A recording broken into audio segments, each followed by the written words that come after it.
에버그린 커뮤니티 교회 주일 예배에 참석하신 모든 분들을 환영합니다. 이 시간 주님의 큰 역사가 함께 하시는 귀한 시간 되시길 바랍니다. 저희 다 같이 기도드리겠습니다. 주님 감사합니다. 이 시간 저희를 주님 앞에 모아주시고 예배드리는 귀한 시간 주심을 감사드립니다. 이 시간 저희의 마음과 정성을 모아 예배드리게 도와주시고 주님께 영광이 되며 저에게 큰 은혜가 되는 시간으로 역사해 주시옵소서. 어려운 일을 당해 고생하는 분들 많이 있습니다. 주님 위로하여 주시고 또 아픈 분들 있으면 빨리 낫게 주님 도와주시옵소서. 어려울 때 주님을 바라볼 수 있도록 도와주시고 주님께 초점을 두고 소망을 갖고 이 어려운 시기 이길 수 있도록 도와주시옵소서. 오늘 이 시간을 주님께 맡기옵나이다. 필요한 말씀으로 일깨워 주시옵소서. 이 시간 주님께 맡겨올 때 이 모든 말씀 우리 주님 예수 그리스도의 이름 받들어 간절히 기도드렸사옵나이다. 아멘. 저희 다 같이 하나님의 말씀 보겠습니다. 오늘 말씀은 요한복음 9장 1절로 7절 말씀입니다. 요한복음 9장 1절로 7절 말씀 저희 다 같이 보겠습니다. 예수께서 길을 가실 때 날 때부터 맹인된 사람을 보신지라 제자들이 물어 이르되 라삐여 이 사람이 맹인으로 난 것이 누구의 죄로 인함이니까 자기니까 그의 부모이니까 예수께서 대답하시되 이 사람이나 그 부모의 죄로 인한 것이 아니라 그에게서 하나님이 하시는 일을 나타내고자 하심이라. 때가 아직 낮음에 나를 보내신 이의 일을 우리가 하여야 하리라. 밤이 오리니 그때는 아무도 일할 수 없느니라. 내가 세상에 있는 동안에는 세상의 빛이로다. 이 말씀을 하시고 땅에 침을 뱉어 진흙을 이겨 그의 눈에 바르시고 이르시되 실로암 못에 가서 씻으라 하시니 실로암은 번역함은 보냄을 받았다는 뜻이라. 이에 가서 씻고 밝은 눈으로 왔더라. 아멘. 우리는 지금 사면초가라는 설교 시리즈를 하고 있습니다. 이번 시리즈 영어 제목은 스떡입니다. 스떡. 이번 시리즈 제목을 영어로 스떡이라고 먼저 정하고 한국어로 어떻게 번역을 해야 할까 생각하다가 주위의 사람들에게 물었습니다. 그러니까 어떤 분이 저에게 사면초가라고 하라고 이렇게 말해 주었습니다. 그래서 제가 물었습니다. 사면초가란 사면이 전부 다 초가집으로 쌓였다는 말입니까? 그러니까 깔깔 웃으면서 사면초가가 무슨 뜻인지 설명해 주었습니다. 저는 영어도 잘 못하고 한국어도 잘 못하고 특히 사자성어는 더 모릅니다. 얼마 전에는 이런 일이 있었습니다. 어떤 분이 공사다망한 2020년이 다 지나갔다고 말했습니다. 그래서 제가 그 말을 듣고 공사다망이란 공적으로 사적으로 다 망했다는 뜻입니까? 이렇게 물었습니다. 그랬더니 저한테 강 목사님다운 말을 한다고 하시면서 저에게 그 뜻을 알려주셨습니다. 제가 이번 시리즈 제목을 사면초가라고 지었다고 제가 사자성어를 잘한다고 생각하시면 오해입니다. 저는 한국어도 영어도 사자성어도 잘 못해서 사면초가의 상황을 당할 때가 있습니다. 우리는 살면서 사면초가의 상황을 만납니다. 이럴 때 어떻게 해야 합니까? 우리는 부부관계, 자녀들과의 관계, 경제적으로, 건강상에 또 연로하신 부모님을 모시는 것에 사면초가의 상황을 당할 수 있습니다. 그럴 때 우리는 화를 낼 수 있습니다. 우리 자신에게, 우리 주위 사람들에게 또 하나님께 화를 낼 수 있습니다. 아니면 문제를 회피하려고 하던가 또 자포자기 할 수 있습니다. 그러므로 우리는 사면초가의 상황을 당하면 어떻게 해야 합니까? 우리는 첫째 주에 세례 요한이 겪었던 사면초가의 상황에 대해 생각해 보았습니다.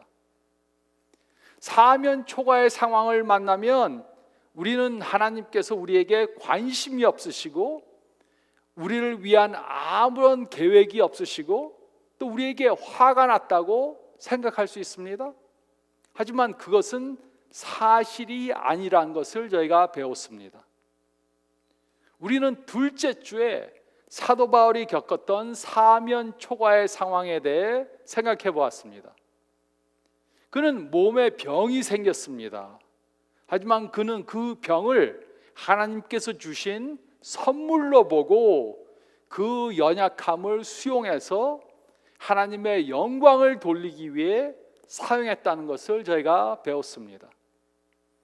우리는 셋째 주에 사도 바울이 감옥에 감금된 사면초가의 상황에 대해 생각해 보았습니다.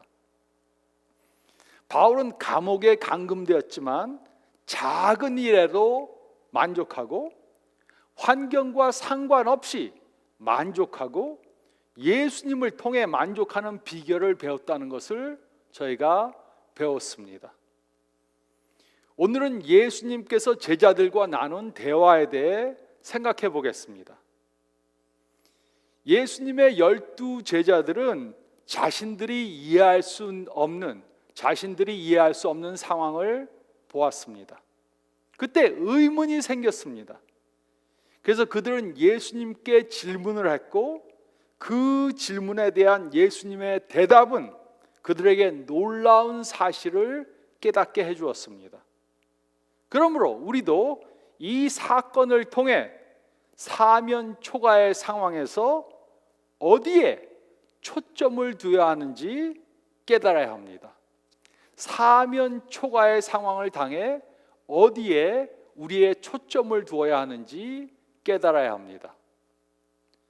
저희가 읽을 말씀 가운데 1절 말씀을 보면 첫 번째로 우리는 문제에만 초점을 두면 안 됩니다. 우리는 문제에만 초점을 두면 안 됩니다. 1절은 다음과 같이 기록했습니다. 예수께서 길을 가르실 때 날 때부터 맹인된 사람을 보신지라.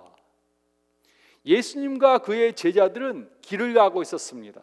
그때 날 때부터 맹인된 사람을 보았습니다. 하지만 예수님과 예수님의 제자들은 각각 다른 곳에 초점을 두고 그 사건을 바라보았습니다. 제자들은 날 때부터 맹인된 사람을 보고 그의 문제에 초점을 두었습니다. 그래서 그 사람의 문제에 대해 질문을 했습니다.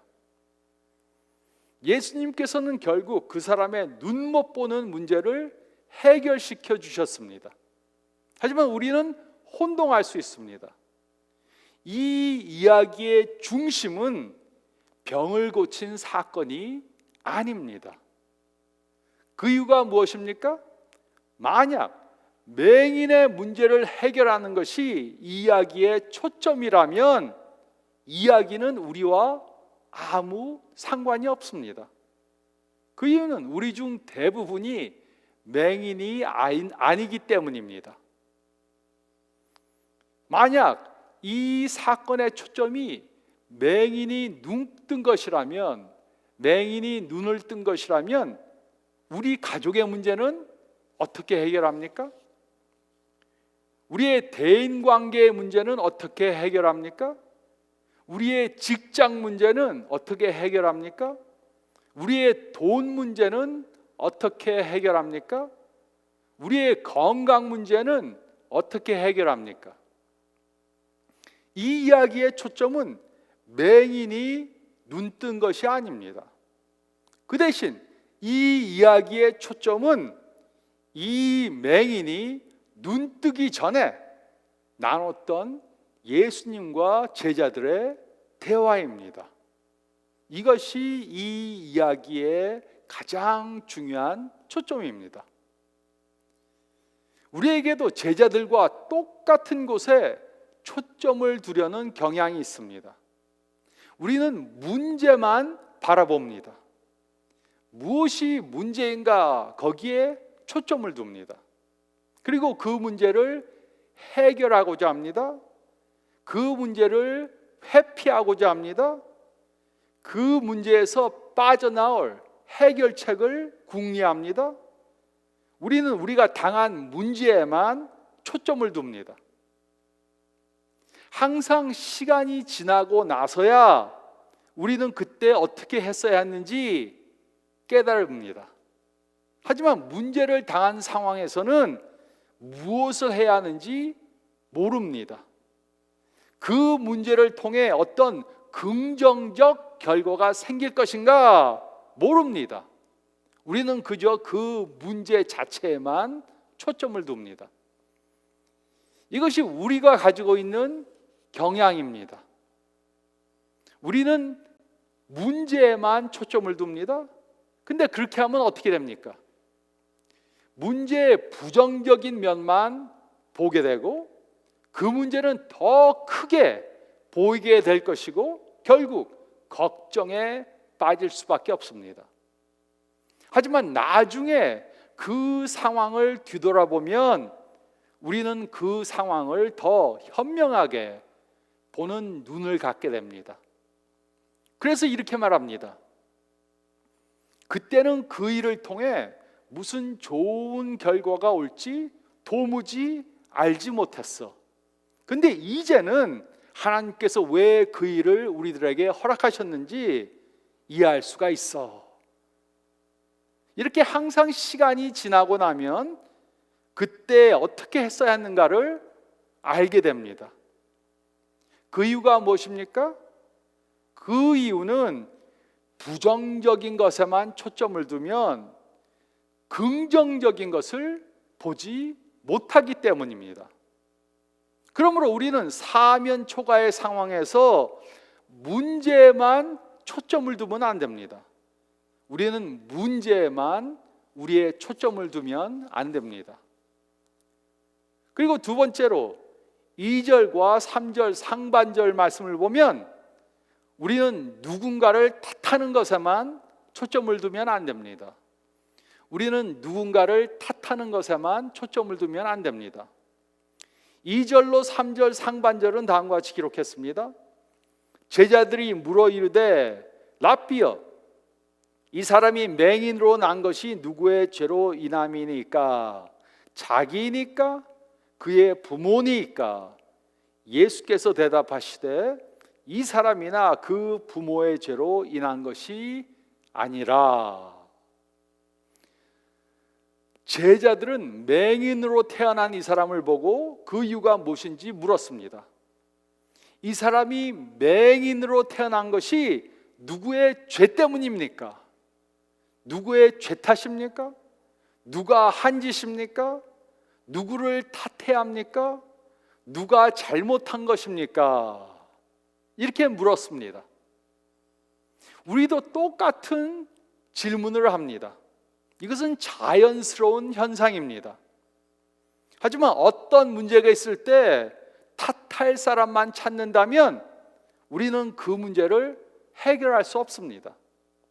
뿐만 아니라 우리는 누군가에게 상처를 줄 수 있습니다. 다른 사람에게 상처를 줄 수 있고 우리 자신에게 상처를 줄 수 있습니다. 누구의 잘못입니까?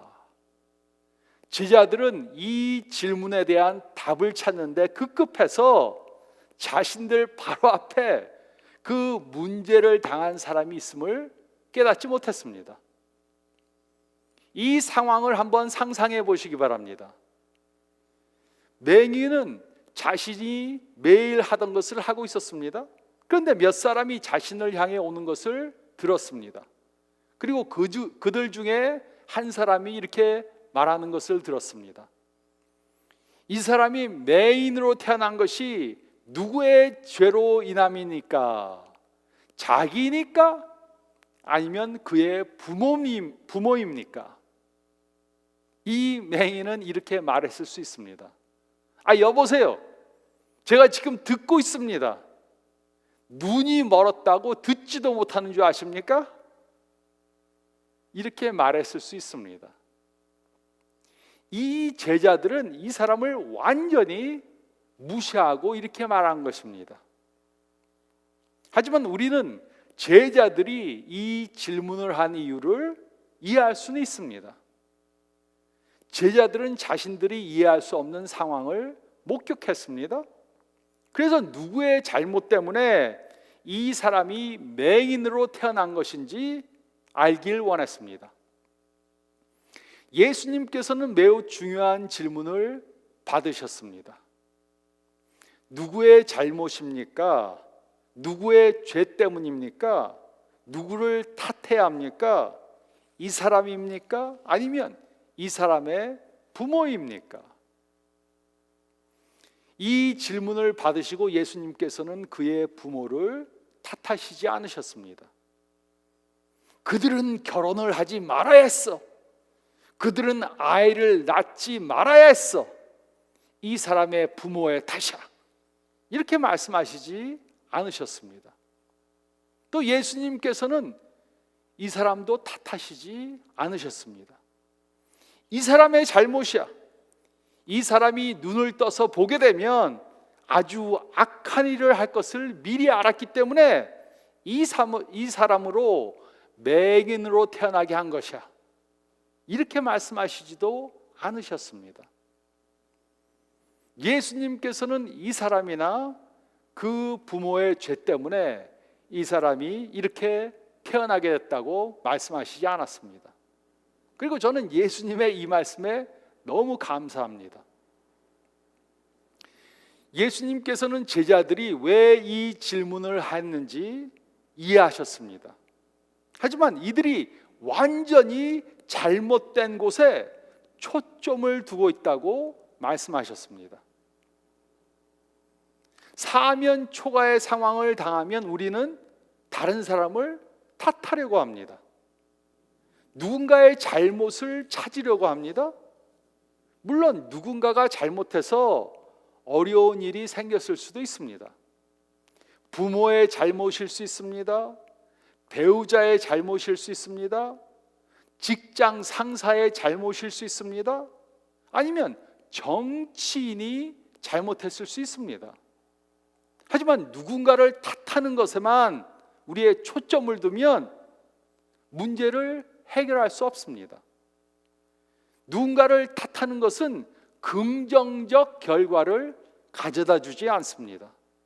특히 질병으로 인해 고난을 당한 사람에게 함부로 우리가 말하고 판단하고 정죄하면 안 됩니다.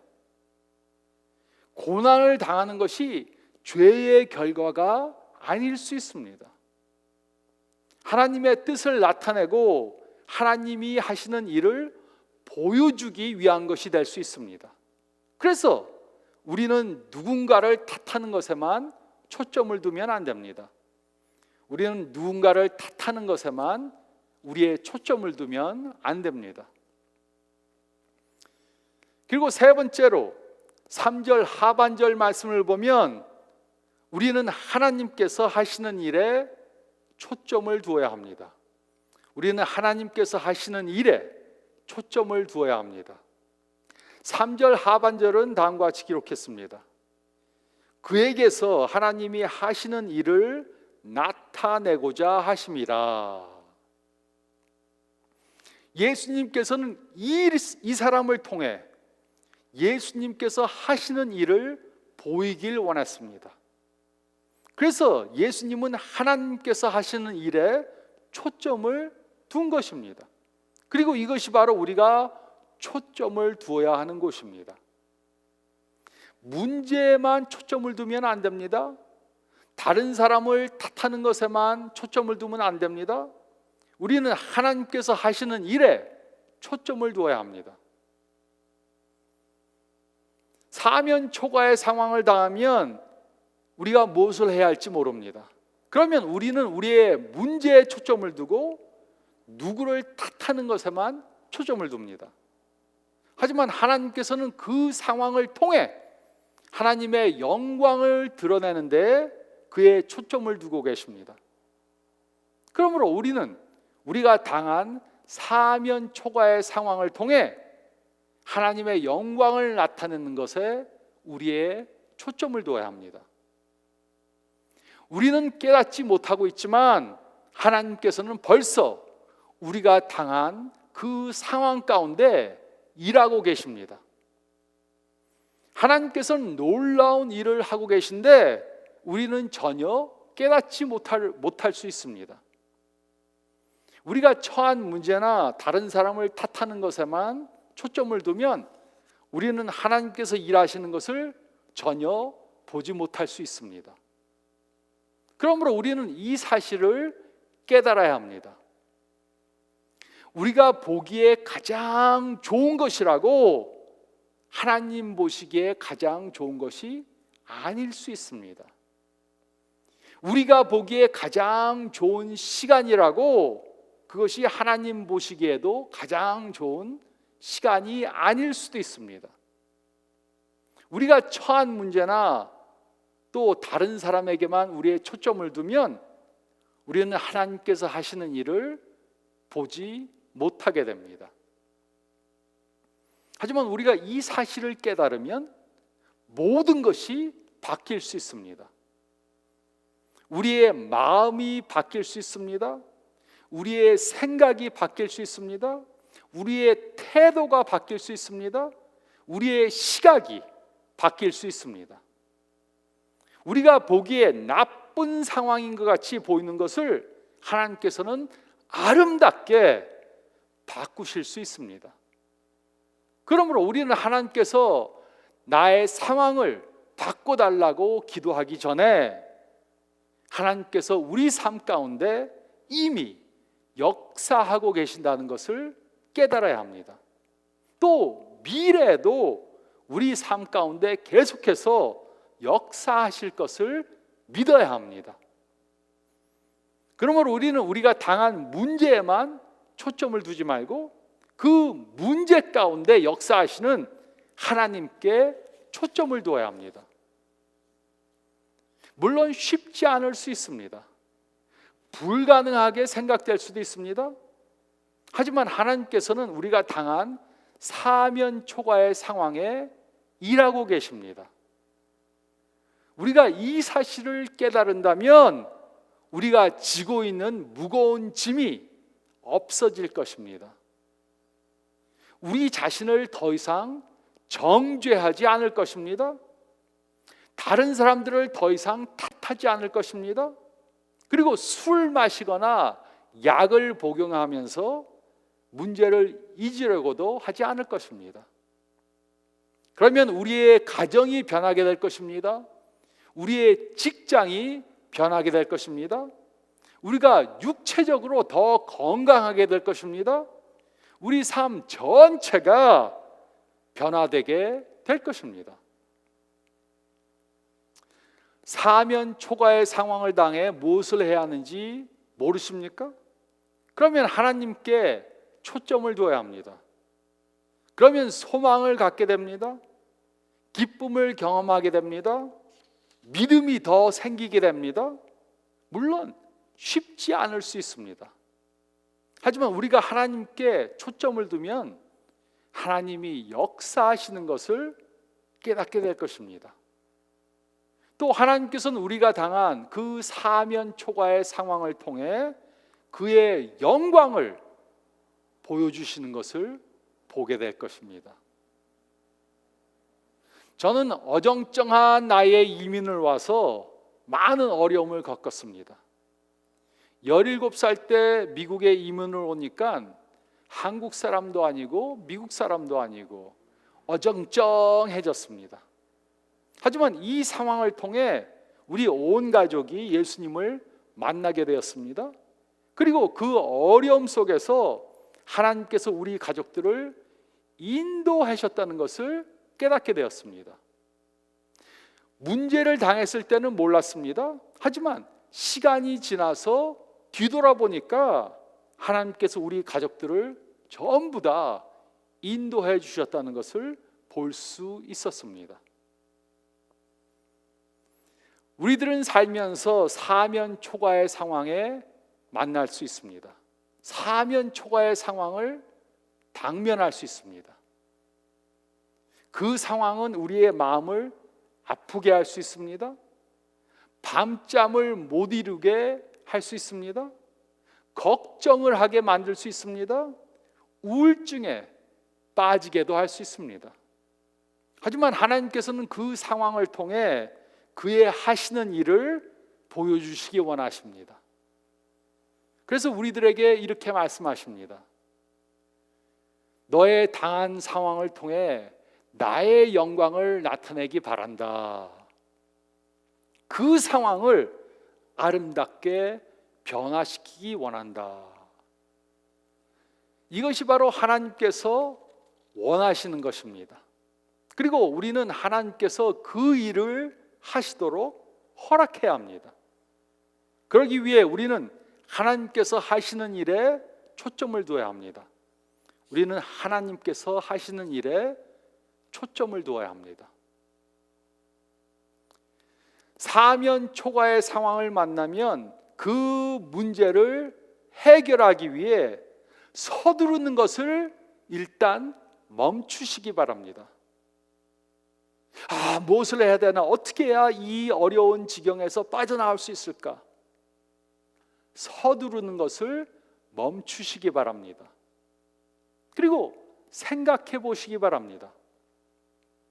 하나님께서 우리에게 관심을 갖고 계시고 우리를 향한 놀라운 계획을 갖고 계시고 우리를 사랑한다는 것을 깨달으면 우리의 삶이 어떻게 달라질 것입니까? 또 우리가 당한 어려운 상황이 하나님께서 목적을 가지고 주신 선물이라는 것을 깨달으면 우리의 삶이 어떻게 변화되겠습니까? 우리가 모든 상황에서 만족하는 것을 배운다면 우리의 삶이 어떻게 달라지겠습니까? 우리는 사면 초과의 상황을 당하면 그 문제만 바라보면 안 됩니다. 탓할 사람만 찾으면 안 됩니다. 하나님께 초점을 두어야 합니다. 다른 사람들의 하는 말이나 세상의 시끄러운 소리에 정신이 팔리면 안 됩니다. 어떻게 해서든지 내가 해결하려고 내가 가진 것으로 무엇인가를 하려고 하면 안 됩니다. 우리는 먼저 하나님을 바라보고 그가 하시는 일에 우리의 초점을 두어야 합니다. 이렇게 함으로 하나님께서 우리의 삶을 통해 놀라운 일을 하시는 것을 경험하시는 저와 여러분들이 되시기를 좋으신 예수님의 이름으로 축원드립니다. 저희 다 같이 기도드리겠습니다.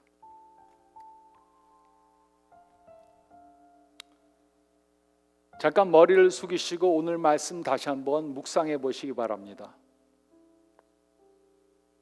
여러분이 지금 당면하고 있는 그 사면 초과의 상황이 무엇입니까?